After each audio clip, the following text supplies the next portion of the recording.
La parole est à Philippe Marigny, rapporteur général de la Commission des finances. Monsieur le rapporteur général.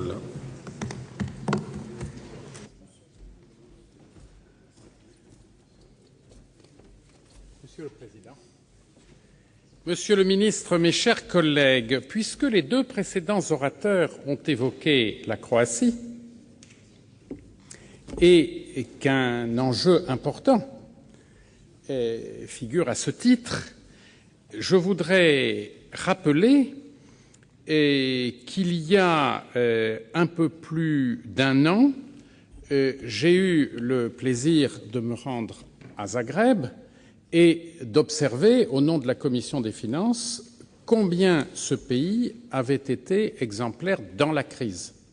Ceci ne signifie pas qu'il n'y aurait plus de problème d'adaptation des structures économiques, mais je souscris tout à fait aux remarques que j'ai entendues à ce sujet, en indiquant aussi que nous avons entamé une coopération parlementaire et que la Commission des finances de l'Assemblée de la République de Croatie est venue 2 jours au Sénat, ce qui nous a permis de réaliser ensemble une réunion de travail, laquelle nous a montré que nos collègues croates sont vraiment au diapason de toutes les problématiques européennes. Alors, Monsieur le Ministre, le Conseil européen des prochains jours est évidemment une étape tout à fait essentielle.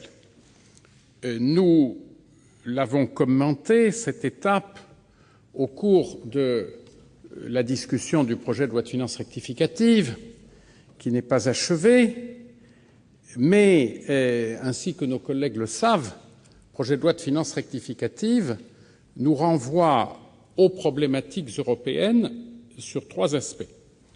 Tout d'abord, nous sommes amenés à confirmer une tranche supplémentaire d'aide en trésorerie de la Grèce. En second lieu, nous sommes amenés, dans le cadre du Fonds européen de stabilité financière, qui n'est pas une facilité, en français c'est un fonds, Monsieur le Ministre, nous sommes donc amenés à constater l'augmentation de la garantie de la République française en chiffre rond de 115 milliards d'euros à 145 milliards d'euros. Et en troisième lieu, nous observons avec beaucoup d'intérêt les conditions de mise en place du futur mécanisme européen de stabilité, et celui-ci nous intéresse très directement du point de vue des finances publiques, car la part de la France, en termes de souscription en capital de ce futur mécanisme européen de stabilité, est de l'ordre de 18 milliards d'euros. 18 milliards d'euros qui alourdiront le déficit de nos comptes publics, non pas le déficit maastrichtien, mais qui pèseront sur l'endettement de notre pays. Il ne faut pas oublier, mes chers collègues, que la solidarité européenne repose sur le crédit des États du groupe central de la zone euro, et que sans ce crédit, rien n'est possible.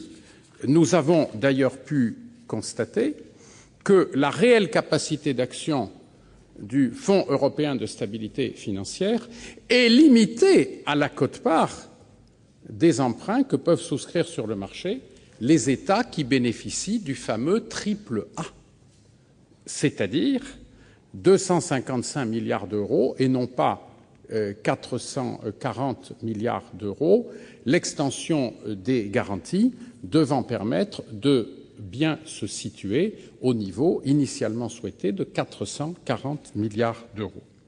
Monsieur le ministre, vous avez eu 1000 fois raison de le souligner. Nous sommes à la vérité en grand péril, et en grand péril si nous ne savons pas unir nos forces et éviter un événement de crédit, un défaut de la République grecque. Ce n'est pas tant la crainte des pertes que constateraient directement les établissements financiers sous régulation française, car somme toute, la taille de l'économie grecque fait que ces pertes seraient supportables. Mais c'est l'amplification qui ne manquerait pas d'avoir lieu sur l'ensemble des marchés internationaux, notamment par l'intermédiaire d'un instrument redoutable, les Credit Default Swaps. C'est cette amplification qui, tous les analystes l'observent, pourrait placer les autorités européennes devant une situation extrêmement difficile à prévoir et à contrôler, sinon complètement incontrôlable pendant une certaine période. Donc, il faut trouver un compromis, et c'est extrêmement difficile. On peut comprendre l'approche, en particulier l'approche politique, qui a été celle de la chancelière allemande au cours de tous les mois écoulés, jusqu'à ce que l'on aboutisse, semble-t-il, il y a quelques jours, à un rapprochement de nos analyses. Mais on peut comprendre que le peuple allemand renacle compte tenu des efforts qu'il a faits, efforts considérables d'assainissement, de rigueur de ses finances, venant après les efforts de la réunification. On peut tout à fait concevoir qu'en politique intérieure, dans la République fédérale, ce sujet de la solidarité financière au sein de la zone euro soit un sujet extrêmement difficile, voire douloureux. Et il faut donc trouver un compromis. Naturellement, nous souhaitons tous qu'il soit au rendez-vous pour, d'un côté, éviter le défaut, pour que, de l'autre, le secteur privé prenne sa part, mais la prenne volontairement dans le cadre de ce renouvellement, de cette rotation, de ce rollover volontaire auquel vous avez fait allusion et qui est assurément une notion nouvelle. Mais nous savons que l'imagination des négociateurs, qui sont en Europe les meilleurs du monde, sinon l'Europe ne serait pas ce qu'elle est aujourd'hui, cette imagination est presque sans limite, et l'Europe, ceci est vrai, s'est toujours forgée dans les difficultés et à proximité du péril, voire du péril immédiat. Monsieur le ministre, pour terminer, quelques questions. Nous n'avons pas forcément tout compris en ce qui concerne le chaînage entre les programmes de stabilité et la mise en œuvre des volets préventifs et répressifs du pacte. Nous n'avons pas nécessairement tout compris de la logique des sanctions. Sont-elles ou ne sont-elles pas automatiques?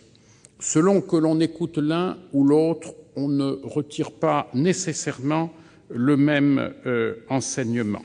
Mais, bien entendu, chacun sait que les sanctions qui se traduiraient par un alourdissement considérable des difficultés budgétaires des États déjà les plus mal en point ont un caractère essentiellement dissuasif et qu'elles ne peuvent être maniées qu'avec d'extrêmes précautions en tant qu'outil de dissuasion. Monsieur le ministre, permettez-moi en terminant de dire combien nous attendons de ce Conseil européen, de la fixation des règles du jeu du mécanisme européen de stabilité, car même s'il ne verra le jour qu'au milieu de l'année 2013, pour l'extérieur, pour les investisseurs, pour les marchés, c'est absolument essentiel. C'est absolument essentiel. Et il faut que l'objectif soit clairement défini et de ce point de vue, nous aurions besoin en particulier de savoir quelle place il faut accorder aux clauses d'action collective dans le dispositif des emprunts qui seront souscrits par le mécanisme européen comme par les États membres. Je ne prolonge pas ce propos. Monsieur le ministre, nous sommes les uns et les autres convaincus du caractère historique de la situation que nous vivons, en même temps de nos grandes responsabilités aux uns et aux autres. Et pour nous, qui avons interrompu la discussion de la loi de finances rectificative, pour ce débat qui élargit heureusement nos horizons, la responsabilité, c'est de tenir le cap des finances publiques, car notre crédibilité, notre crédit dépendent des efforts, souvent douloureux, que nous serons en mesure de faire. Merci de votre attention. Merci, Monsieur le rapporteur général.